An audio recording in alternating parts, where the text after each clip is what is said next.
el sermón de esta mañana preciosa que el Señor nos regala, después de cantarle, orarle, leer su palabra, ¿verdad? Estamos ya en nuestro sermón Génesis 31. Génesis 31, ya lo leímos, hermanos, ubíquense allá solamente. Y vamos a meditar en este largo capítulo. No se puede, pues, abarcar cada versículo, ¿verdad? Entonces vamos a abordarlo desde un punto de vista, ¿verdad?, interesante, acerca de cómo Dios protegió a Jacob en su regreso, o al huir más bien, porque hasta Génesis 31 él todavía no ha llegado a la tierra de Canaán, ¿verdad? Entonces, cómo Dios protegió a Jacob al huir de su suegro tío, ¿no? Suegro tío, Labán. Entonces, recuerden que Jacob tuvo que huir, y ese es otro tema, ¿verdad?, que vamos a recordar. Jacob huyó porque su hermano lo quería matar por haberlo engañado, ¿verdad? Y a su padre también. Huyó, y ahora vemos otra vez a Jacob huyendo. La primera huida, pues, no fue tan buena, por así decirlo. Las razones fueron muy diferentes. Pero, y esta huida es una huida distinta, ¿cierto o no? Una huida distinta. Veamos, pues, cómo el Señor protege a Jacob en su huida de la tierra de Padán Aram. Vamos a hacer una oración. Padre, gracias, porque tú eres bueno y nos concedes regresar a Génesis, al principio. Señor, danos la sabiduría, porque ese capítulo es muy largo y hay muchas enseñanzas. Ayúdanos, pues, a poder extraer enseñanzas importantes para cada uno de nosotros. Espíritu Santo, ilumínanos en Cristo Jesús. Amén. Amados hermanos, uno en la vida tiene que tomar decisiones. A veces hay decisiones que son comunes y corrientes, ¿verdad? Pero también hay decisiones que definen nuestra vida, ¿cierto o no? Definen nuestra vida. Y entonces, para tomar decisiones, realmente necesitamos estar seguros. Eso es muy importante, porque el contexto en Jacob, de la vida de Jacob, es interesante. Como ya mencionamos, él huye de la ira de su hermano Esaú, se instala allá en Padán Aram, se casa con Raquel y termina con 2 mujeres. Pero tiene un suegro, ¿verdad? En el habla popular entre los hispanos dicen la suegra, pero aquí en Génesis vemos un suegro, pero tremendo, malvado. Y como predicábamos antes, ¿recuerdan? Cuando estábamos allá en el otro edificio, siempre decía yo que Labán es un lobo con un colmillo largo y retorcido. Jacob lo dice aquí, 10 veces le había cambiado el salario.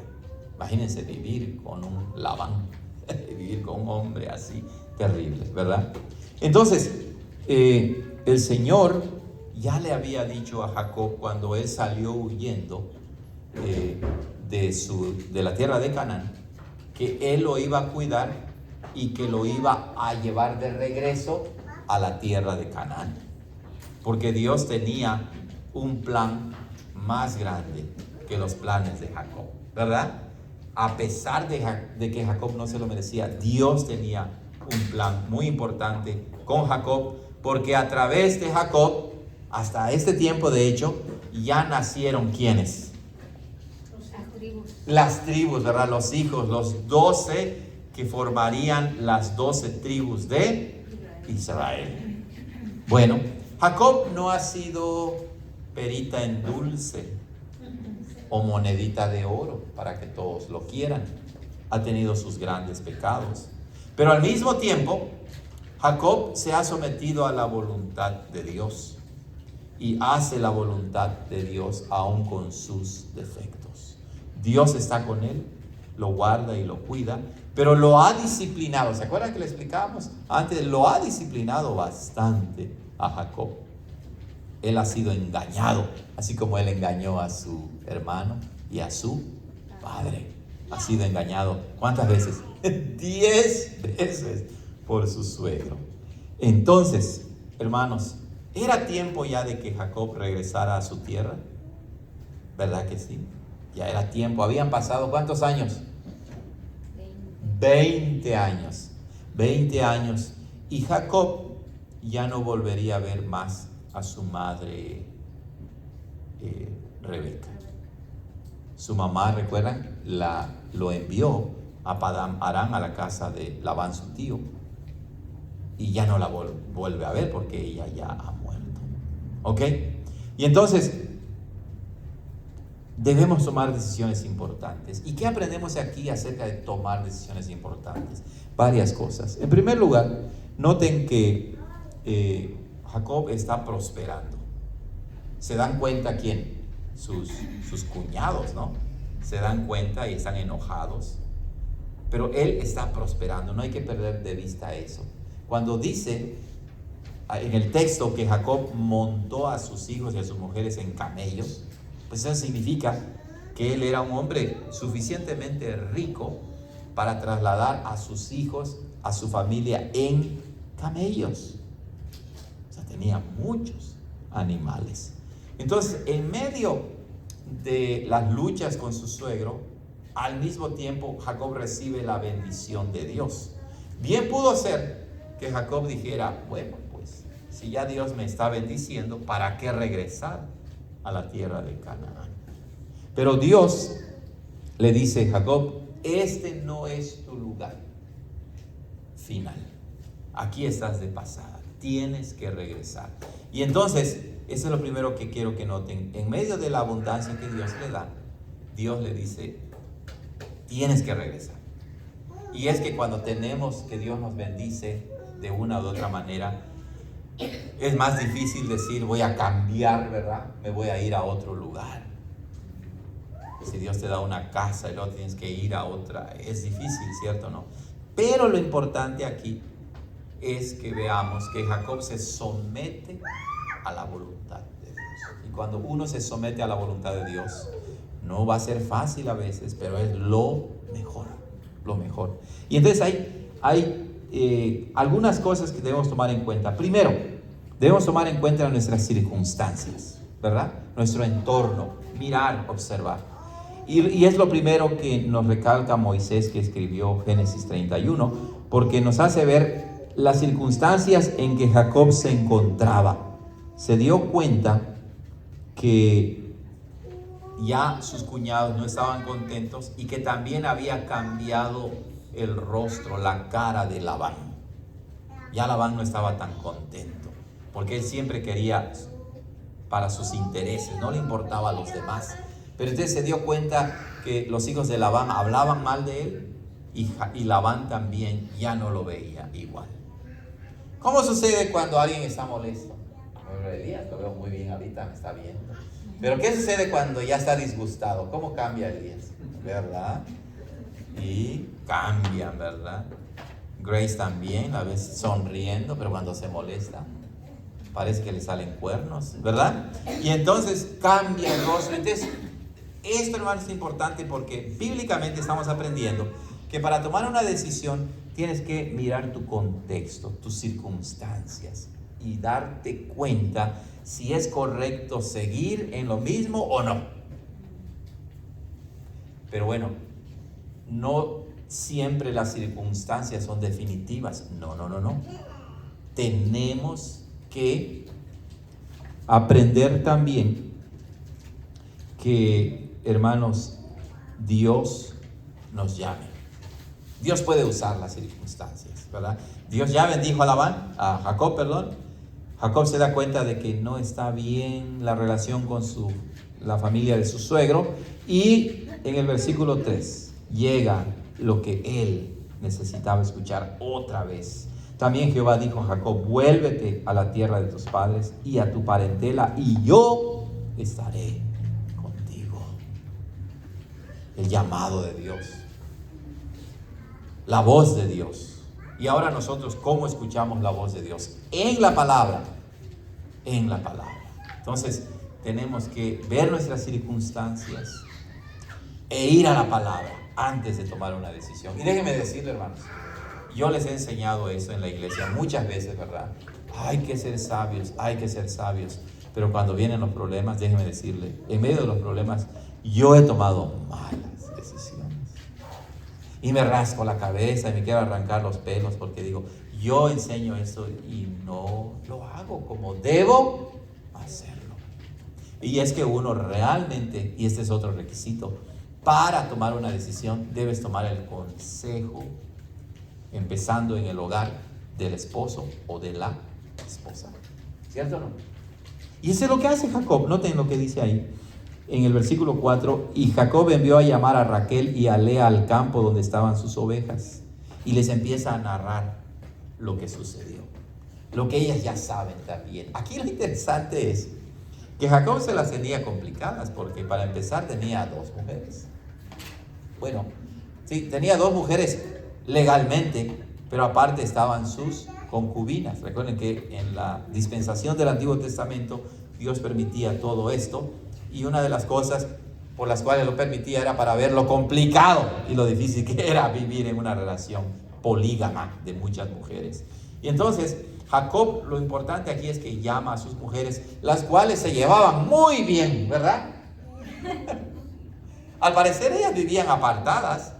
Y entonces Jacob las manda a llamar. Él estaba en el campo y las manda a llamar. Y por una sola vez, Raquel y Lea se pusieron ¿qué? De acuerdo.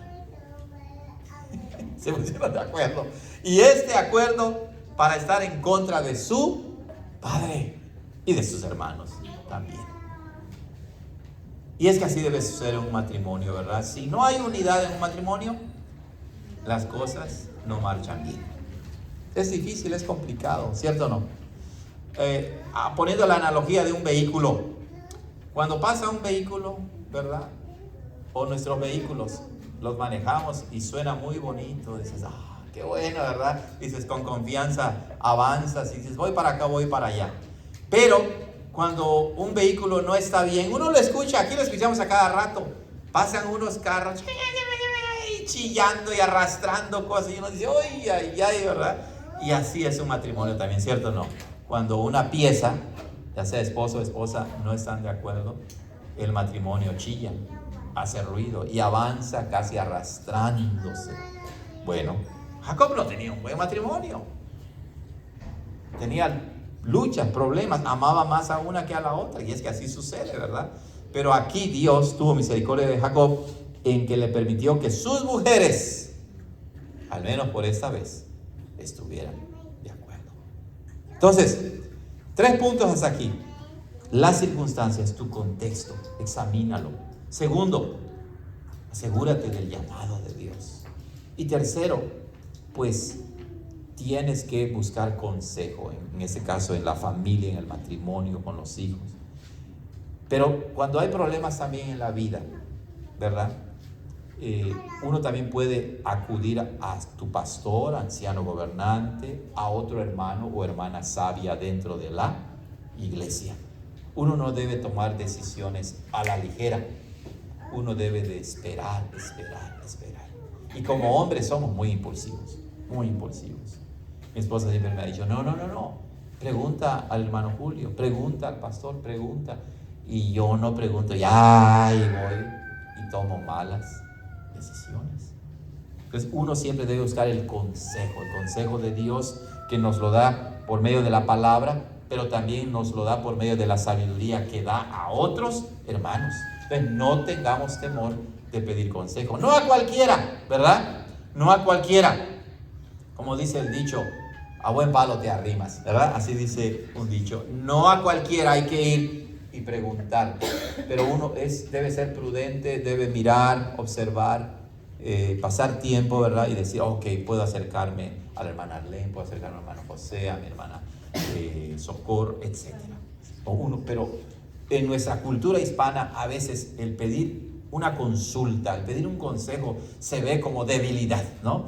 No, yo puedo, yo sé. No, no, no. Aquí vemos que la Biblia nos indica que debemos buscar el consejo de otros hermanos o hermanas sabias dentro de la iglesia, porque la iglesia es un cuerpo, estamos unidos, ¿verdad? Estamos unidos. Bueno, entonces, hermanos, Jacob habla con sus esposas y llegan a la conclusión de que deben irse. Y es ahí donde leemos, ¿verdad?, que en el 17 Jacob se levantó, subió a sus hijos y a sus mujeres sobre los camellos con todo lo que Dios le había dado. Ahora bien, el viaje de Jacob de regreso, o su huida hasta ahora, no era un viaje en el que Jacob estaba tranquilo. No, había una relación tensa con su suegro, pero ¿quién lo esperaba en la tierra de Canaán? ¿Quién? Especialmente Esaú. Además de eso, un viaje tan largo, cerca de unas 300 millas, unos 400 kilómetros, en camello, chivos, borregos y todo lo demás, sus hijos, sus siervos, esclavos que poseían. Era rico, Dios lo había bendecido mucho. Eran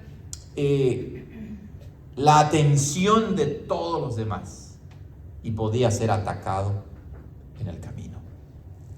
Entonces, el viaje no solamente era físico, era psicológico también. Él sabía, como sucedió, que su suegro lo iba a perseguir. Y tal vez por eso él se despidió de su suegro. Ahí dice en el versículo 20, y Jacob engañó a Labán el arameo al no hacerle saber que huía. Algunos intérpretes dicen que aquí Jacob no confió en Dios. Pero sabiendo cómo era Labán, Jacob no quería correr el riesgo de dejarle saber y que Labán se las ingeniara para que no se fuera. Como Jacob mismo le dice después, para apresarlo, quitarle a su familia. Y entonces Jacob huye de Padán Aram. Y es aquí donde aprendemos otra cosa. Para tomar una decisión, hermanos, de este calibre y de cualquier otra decisión, tenemos que estar seguros de la protección de Dios. Tenemos que confiar en que Él verdaderamente nos protege. Y eso es lo que vemos aquí, porque Jacob se va, ¿verdad? Y luego dice la Biblia que después de 3 días, después de 3 días le dejaron saber a Labán que Jacob había huido. ¿Ok? Había huido. Entonces, ellos tenían muchos animales, de modo que entre el campamento de Jacob y el campamento de Labán y de sus hijos habían camino de 3 días de distancia. Imagínense, 3 días. 3 días. Entonces, se entera Labán y empieza la persecución. ¿Ok? Y es en medio de esta persecución que el Señor se muestra una vez más misericordioso, no solamente bendiciendo y prosperando a Jacob, sino protegiendo a Jacob. Todo lo que él tenía estaba bajo la protección de Dios, no porque lo mereciera. Todo lo que tenemos, hermanos, todo lo que tenemos está bajo la protección de Dios. ¿Ok? Y entonces lo alcanza Labán. Lo alcanza y le dice: ¿por qué te fuiste? ¿Por qué me engañaste? ¿Por qué no me dejaste despedir a mis hijas y a mis nietos? Te hubiera hecho fiesta, etcétera, etcétera. Era todo hipocresía, ¿cierto o no? Porque Labán era un malvado. Labán no temía a Dios. Labán buscaba solamente sus propios intereses. Y entonces empieza el diálogo entre Labán y Jacob. Pero para esto Noten lo que dice allá en el versículo 29. 28 dice Labán: pues ni aún me dejaste besar a mis hijos y a mis hijas, ahora locamente has hecho. Poder hay en mi mano para haceros mal, mas el Dios de vuestro padre me habló anoche diciendo: guárdate que no hables a Jacob ni bueno ni malo. Y vemos aquí entonces cómo el Señor en este caso interviene directamente para proteger a Jacob. Interviene directamente, interviene en sueños a Labán. Es interesante, ¿verdad?, cómo Dios le habla a alguien que no es parte del pueblo de Dios. Le revela.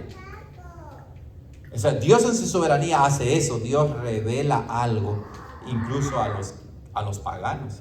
Pero no por eso esas personas entonces tienen una buena relación con Dios. Porque Dios le revela su voluntad a Labán con respecto a Jacob. Y la revelación que Dios hace es con miras a seguir desarrollando su plan de preservar a Jacob, a las 12 tribus de Israel, de donde se van a formar el pueblo de Israel y de donde vendría el Señor Jesucristo. Dios interviene y le dice: cuidado con que vayas a dañar a Jacob. Dios cuida de Jacob. Dios cuida de su familia. Amados hermanos, Dios cuida de nosotros. Dios cuida de ustedes. Él es nuestro protector. Él lo hace de diferentes maneras. Bueno, hermanos, entonces en la huida lo alcanza Labán. Y entonces sucede algo interesante, que Raquel, ¿verdad? Raquel roba los ídolos de Labán. Ahora, esos ídolos al parecer eran estatuas pequeñitas, ¿ok? Eran estatuas pequeñitas de los antepasados, de los abuelos, ¿verdad? Y tatarabuelos. Y ellos pensaban que tenían poder y cuidaban a la familia. Algunos dicen también que muy probablemente esos ídolos que robó Raquel, Jacob los utilizaba, no solo Jacob, sino la cultura de ese tiempo, las religiones de ese tiempo, los usaban para adivinar. Es decir, por medio de las estatuas esas, consultaban a sus dioses y les decían lo que iba a pasar. Y entonces tal vez Raquel dijo: me voy a llevar esas estatuas para que Labán, mi padre, no pregunte a sus dioses dónde estamos. Algunos piensan también que estas estatuas o ídolos eran como una señal de que quien las tenía era el dueño o la dueña o el propietario legal de toda la herencia. Entonces, era como si Raquel estuviera diciendo: me llevo esto porque así me aseguro de que todo lo que traemos, todos los animales, mis hijos, realmente pertenece a nosotros y no a Labán. Sea lo que fuese, ¿verdad? ¿Raquel está actuando como una mujer cristiana? No está confiando en Dios. Y esa Raquel es a la que Jacob amaba. La cuestión es que Labán llega y dice: ¿por qué te robaste mis dioses? Imagínense, ¿es Dios algo que es robado? ¿Puedes confiar en tu Dios y se roban a tu Dios? Pues no, ¿verdad? Ese no es Dios. Muy bien. La cuestión es que empieza el diálogo con Jacob y Labán, y llega el punto en que ahora Jacob se enoja y le dice a Labán: ¿cuál es mi pecado? ¿Cuál es mi error? ¿Cuál es mi transgresión para que con tanto ardor, dice la palabra, vengas tras mí? ¿Por qué me acusas de ladrón? Y empieza a relatarle cómo Jacob era fiel en su trabajo, aun cuando Labán no se lo merecía. Y entonces dice que 20 años le sirvió. 20 años le sirvió y nunca le dio problemas a su suegro Labán. Aunque él le había cambiado su salario 10 veces. 10 veces. La cuestión es que Jacob toma la oportunidad para establecer justicia, por así decirlo, para aclarar y decirle a Labán que él no era como Labán, que él era un hombre con defectos, pero que buscaba seguir la justicia de Dios. Y bueno, hermanos, en esta huida de Jacob vemos la protección de Dios. Él acomoda todas las cosas. Y debemos mantenernos nosotros en enemistad con nuestros enemigos para siempre. Ahora, si ellos no quieren establecer una relación de amistad con nosotros, es diferente. Pero Labán, en medio de toda su hipocresía, en medio también de su temor, porque él temía que Jacob pudiera regresar después con un ejército y atacarlo, le propone que hagan un pacto. ¿Y Jacob se niega? No, no se niega. Dios le da la sabiduría para que entonces pudiera aceptar vivir en paz con su suegro. De modo pues que es sabio que nosotros busquemos vivir en paz, aun con nuestros enemigos, cuando ellos quieren vivir en paz con nosotros. Por eso es que el apóstol Pablo dice: en cuanto dependa de ustedes, debemos estar en paz con todos los hombres. Amados hermanos, en Jacob vemos también un reflejo de nuestro Señor Jesucristo, ¿verdad? Porque Jacob va con su tío Labán, vive con su familia, pero es en su familia donde es extorsionado, donde es engañado, donde sufre, pero también Dios le bendice. La Biblia nos dice que nuestro Señor Jesucristo vino a los suyos. Esa es una expresión que significa que vino a su familia. Pero su propia familia, sus propios paisanos lo rechazaron, no lo aceptaron. Pero por otro lado vemos que Jacob apunta a Cristo en el sentido de que aún en medio del rechazo, aún en medio de los problemas y de las injusticias, Dios bendijo a Jacob y Dios exaltó ¿a quién? A nuestro Señor Jesucristo. Ahora, nuestro Señor Jesucristo promete estar con nosotros todos los días hasta el fin del mundo. Y Él se encarga de cuidar y de proteger a su iglesia. Así que en medio de las decisiones que tomemos en la vida, primeramente confiemos en la protección de Dios. Busquemos su palabra. Busquemos su llamado, su dirección. Miremos las circunstancias a nuestro alrededor y consultemos con el esposo, la esposa, la familia, pero también con la familia en Cristo. Busquemos hermanos sabios que nos puedan ayudar a entender mejor la voluntad de Dios. Vivimos en una época, hermanos, en que el orgullo es tan grande que hay personas que no se les puede decir ni una sola palabra en contra de lo que piensan. O vivimos en una época en que el orgullo es tan grande que la gente piensa que no necesita ningún consejo o sabiduría de nadie más. Pero la Biblia nos enseña todo lo contrario. Para nosotros que seguimos recorriendo esta vida y para nuestros hijos que empiezan todavía a vivir, qué importante es Génesis 31 en ese sentido. Instruyamos a nuestros hijos. Enseñémosles a tomar buenas decisiones, pero la única buena decisión que podemos tomar es cuando nos sometemos a la voluntad de Dios. ¿Se acuerdan de nuestro Señor Jesucristo en el huerto de Getsemaní? No quería en su humanidad tomar la copa de la crucifixión. Y dijo: Señor, haz que pase de mí esta copa, pero no se haga lo que yo quiero, sino tu voluntad. El Señor Jesús supera con mucho a Jacob. En Él confiemos. Él nos cuidará. Y Él es la sabiduría, Él es el conocimiento, Él es lo mejor que nosotros podemos tener. Amén. Terminemos con una oración. Señor, gracias por tu palabra. Gracias por Génesis 31, que tiene tantas enseñanzas, pero que ahora hemos podido extraer algunas de ellas solamente. Bendícenos con tu sabiduría, oh Señor, para escuchar tu voz en tu palabra y asegurarnos de que caminamos según los principios tuyos revelados en la Escritura. En Cristo Jesús oramos. Amén. Amén.